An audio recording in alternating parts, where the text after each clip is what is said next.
नमस्कार दोस्तों, मैं हूं दीपक चौरसिया और आज पब्लिक ऐप पर हम बात करेंगे कि क्या कोरोना की तीसरी लहर की आहट सुनाई पड़ने लगी है।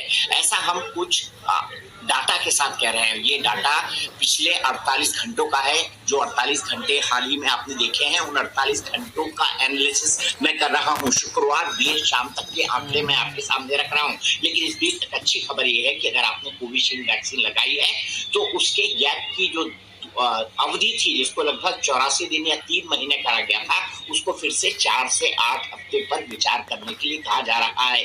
पहले सरकार ने इसके गैप को कम से कम 84 दिन कर दिया था, यानी पहली डोज अगर आप कोविशील्ड की लगाएं तो दूसरी डोज के लिए आपको 84 दिन का इंतजार करना था। अगर आप इस बीच कोरोना से संक्रमित हो गए हैं तो आपको मैंडेटरी 3 महीने का इंतजार करना था। ऐसा क्यों किया गया है? गिरधर आर बाबू, जो राष्ट्रीय टीकाकरण अभियान के संचालन के लिए केंद्र की सरकार से गठित कार्य समूह के प्रमुख हैं, एनके अरोड़ा, गिरधर आर बाबू नहीं, एनके अरोड़ा, उन्होंने ये बयान दिया है कि इस डोज को अब कम करने पर विचार किया जा रहा है। इस फैसले के पीछे 2 रिसर्च रिपोर्ट का हवाला दिया गया है। एक रिसर्च रिपोर्ट लैंसेट में छपी है। लैंसेट में क्या छपा है ये मैं आपको बता दूं।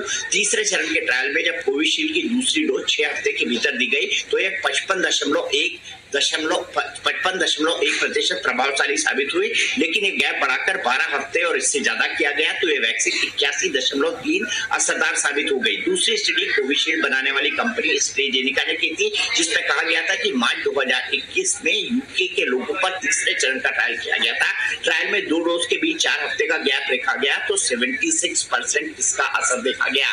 अब लोगों का कहना है कि गैप को फिर से सामान्य किया जा सकता है, 4 से 8 हफ्ते का किया जा सकता है। क्या थी इसकी प्रमुख वजह? इसकी प्रमुख वजह ये भी थी कि लोग पहली डोज लगा चुके थे लेकिन दूसरी डोज कोविशील्ड की उपलब्ध नहीं थी। लेकिन अब ये उपलब्धता बढ़ रही है, इसीलिए अब ये कहा जा रहा है कि कोविशील्ड की डोज को अगर घटा दिया जाता है तो अंतर कम हो जाएगा, इसलिए सेकेंड वैक्सीनेशन लोगों का हो जाएगा। यूके इसका उदाहरण है। यूके में जो ये डोज थी इसके अंतर को कम रखा गया था, लेकिन भारत ने इस अंतर को बढ़ा दिया था, जिसके बाद भारत सरकार पर ये आरोप भी लगे थे कि चूंकि कोविशील्ड कम है इसलिए भारत सरकार जानबूझकर इस गैप को बढ़ा रही है। किन-किन देशों में 12 हफ्ते से ज्यादा की गैप है? दुनिया के सिर्फ 3 देशों में ही अभी कोविशील्ड की 2 डोज के बीच 12 हफ्ते से ज्यादा का अंतर रखने का प्रावधान है। ये देश है भारत, थाईलैंड और स्पेन।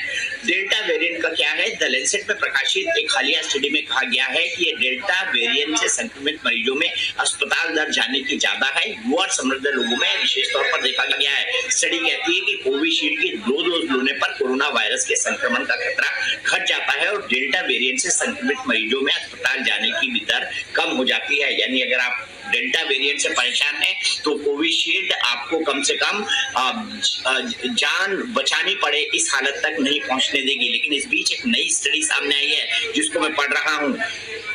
दुनिया भर में आ गई है कोरोना की तीसरी लहर। ये एक स्टडी के अंदर दावा किया गया है और अगले 100 दिन भारत के लिए बेहद अहम है। इस बारे में नीति आयोग ने भी एक पत्र जारी किया है। नीति आयोग ने इस बात पर बेहद चिंता जाहिर की है कि जिस तरह से लोगों में लापरवाहियां बढ़ रही हैं, मास्क लगाना कम कर दिया है, हर सार्वजनिक स्थान पर भीड़ देखी जा रही है, बसों में 100% कैपेसिटी के साथ लोग चल रहे हैं, मेट्रो में चल रहे हैं, रेलों में चल रहे हैं। ऐसे में लोगों के अंदर लापरवाही बहुत ज्यादा बढ़ी है, जिससे कोरोना संक्रमण के खतरा बढ़ गया है। और ऐसे में अगर तीसरी लहर अटैक करती है या वायरस दूसरी लहर की तरह हवा से भी फैलने लगे, पानी में भी फैलने लगे, घर में रखी हुई चीजों पर फैलने लगे तो हालात बेहद खतरनाक हो सकते हैं। इसके बारे में डाटा क्या कहता है? डाटा ये कहता है कि विश्व में इस हफ्ते 33.76 लाख कोरोना के केस सामने आए, जबकि पिछले हफ्ते ये मात्र 29.22 लाख थे। तो इस हिसाब से कोरोना के मामलों में 16% की बढ़ोतरी हुई है। कुछ देश ऐसे हैं जहां पर कोरोना वायरस के संक्रमण में 64% का इजाफा देखने को मिला है। ये जो देश है, इन देशों की रफ्तार डरा रही है। ये 64% का इजाफा स्पेन में देखने को मिला है। वहीं नीदरलैंड में 300% की वृद्धि देखी गई है।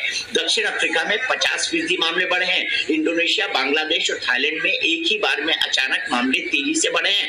भारत में मामले तो कम आ रहे हैं, लेकिन मामलों में कम आने की संख्या के बाद अब जो संख्या धीरे धीरे आ रही है वो बढ़ती जा रही है।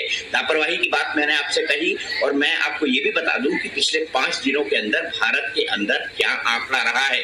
अगर हम बात करें 26 अगस्त थी तो 46,000 केस सामने आए, जबकि 22 अगस्त की हम बात करें तो मात्र 30,000 केस सामने आए थे।